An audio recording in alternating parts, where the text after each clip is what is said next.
Assalamu alaikum. I hope you people are doing well, and good morning for non-Muslims. So the today's topic of discussion, the studies that I am going to explore here. I am going to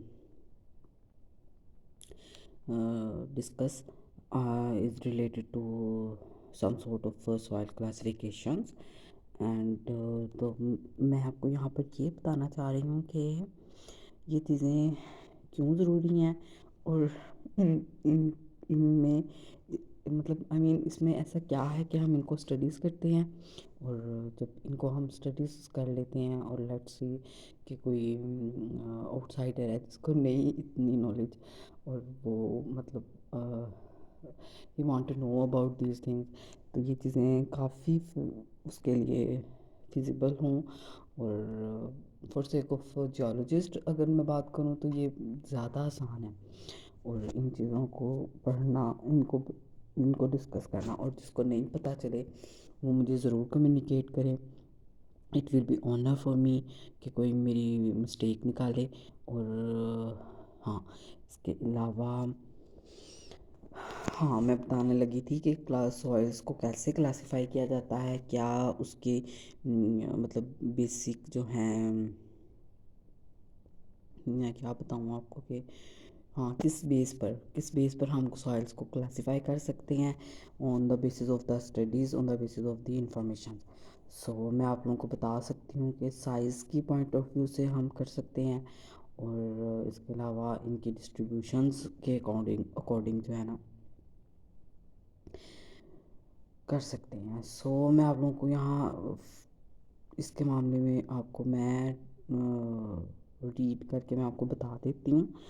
but जहाँ आप लोगों को कोई problem लगे मुझे ज़रूर बताइएगा। Unconsolidated geological materials are normally classified according to their sizes and distributions. A commonly employed systems based upon particle or grain size is listed in table. और मैं टेबल आप लोगों को बता देती हूँ। यस, मैंने अपना ना ये ओपन ही इसलिए किया हुआ था। तो ये हाँ, ये देखें, आप नोटिस करें कि ये क्ले से लेकर ग्रेवल तक का है। और आप लोगों को पता है क्ले किस तरह की है, और उस फाइनर से ये कोर्सर सीक्वेंस है डाउनवर्ड। ये फाइनर सीक्वेंस है, फाइन पार्टिकल्स हैं, और फिर नीचे जो जितने ग्रेवल से चीज़ें आ रही हैं ये सारी कोर्सर हो रही हैं। और इसीलिए फिर आप उसके अकॉर्डिंग देख लें पार्टिकल साइज़ कैसा होता है। क्ले का लेस दैन 0.004 है। सिमिलरली सिल्ट्स का 0.004 टू 0.062 है। और वेरी फाइन सैंड का है 0.062 से 0.125, और फाइन सैंड का है 0.125 से 0.25, और मीडियम साइज सैंड का है 0.25 से 0.5। एंड फर्दर जो इसमें है कोर्स सैंड है, और इसका है 0.5 से 1। एंड वेरी कोर्स सैंड का है 1.0 से 2.0। वेरी फाइन ग्रेवल का है 2.0 से 4.0। एंड देन फाइन ग्रेवल का है 4.0 से 8.0। मीडियम ग्रेवल का है 8.0 से 16.0। एंड इनका ये आप देख लें मिलीमीटर में है। इसकी जो यूनिट्स हैं वो मिलीमीटर में है। नेक्स्ट है कोर्स ग्रेवल्स, और ये इसका 16.0 से 32 है। वेरी कोर्स ग्रेवल का 32 से 64 है। एंड नेक्स्ट मैं आप लोगों को इसके बारे में बताती हूँ कि ये चीज़ें क्या हैं। तो ये सिंपल सॉइल्स की हमने क्लासिफाई किया हुआ है उनकी पार्टिकल की साइज़ की बेस पर, उनके अंदर जो ग्रेन साइज़ हैं उनके अकॉर्डिंग किया गया है। हम पार्टिकल साइज़ भी कह देते हैं, ग्रेन साइज़ भी कह देते हैं। These are very I mean मैं इसको आपको क्या बताऊँ कि ये क्वाइट सिनोनिम्स हैं। ठीक है, you people easily understand by this meaning कि ये सिनोनिम्स हैं। लेट्स सपोज कि इनके मीनिंग सेम ही आते हैं, जैसे मैं कल आप लोगों को बता रही थी। और इसके अलावा evaluation of the distribution of sizes is accomplished by mechanical analysis. This involves sieving particles coarser than 0.05 millimeter and measuring rates of settlement for smaller particles in suspension. Results are plotted on a particle size distribution graph that have been shown. और ये मैं आप लोगों को distribution graph बता रही हूँ। और डून्स का बताया हुआ है, ड्यून्स कहते हैं इनको, सॉरी ड्यून्स। और एलुवियम्स को शो किया है। और यहाँ पर जो वर्टिकली है वो है परसेंट फाइनर कंटेंट, और जो इसका जो है साइज़ बताया हुआ है वो हॉरिजॉन्टली है। और इसमें स्केल भी बता दिया हुआ है, आप नोटिस कर लें।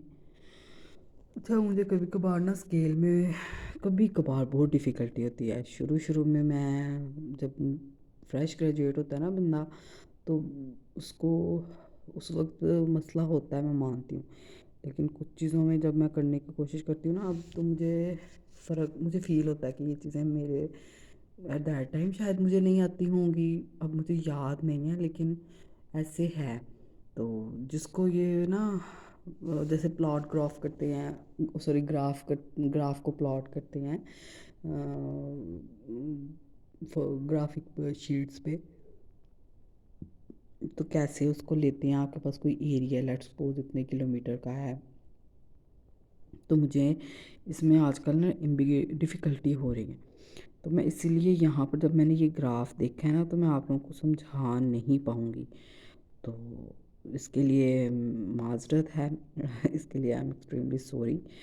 तो फर्दर मैं आप लोगों को बता देती हूँ। This involves sieving particles coarser than 0.05 millimeter and measuring rates of settlements for smaller particles in suspension. जो इनके रिज़ल्ट्स मिलते हैं, मैं आपको उर्दू में भी साथ में बता दूं कि वो डिस्ट्रीब्यूशन ग्राफ में हम प्लॉट कर देते हैं। तो फाइनल स्केल जो होती हैं, कोऑर्डिनेट्स जो होती हैं, वो सब कुछ हमें क्लियरली हमें इसमें कह लें एलेबोरेट हो जाती है इस चीज़ में। हमें पता लग जाता है कि क्या सीक्वेंसेस हैं, क्या कॉन्सिक्वेंसेस हैं। So the effective particle size is the 10% finer than value. Distribution of particles is characterized by uniformity coefficient, and uniformity coefficient is equal to d60 by d10, where d60 is the 60% finer than value. A uniform material has a low uniformity coefficient, while a well graded material has a high uniformity coefficient. Thank you so much. मैंने आप लोगों को ये चीज़ें knowledge की, जिसको नहीं समझ लगी तो वो मुझे ज़रूर इन्फॉर्म करे। It will be honour for me. Kindly like and subscribe my channel.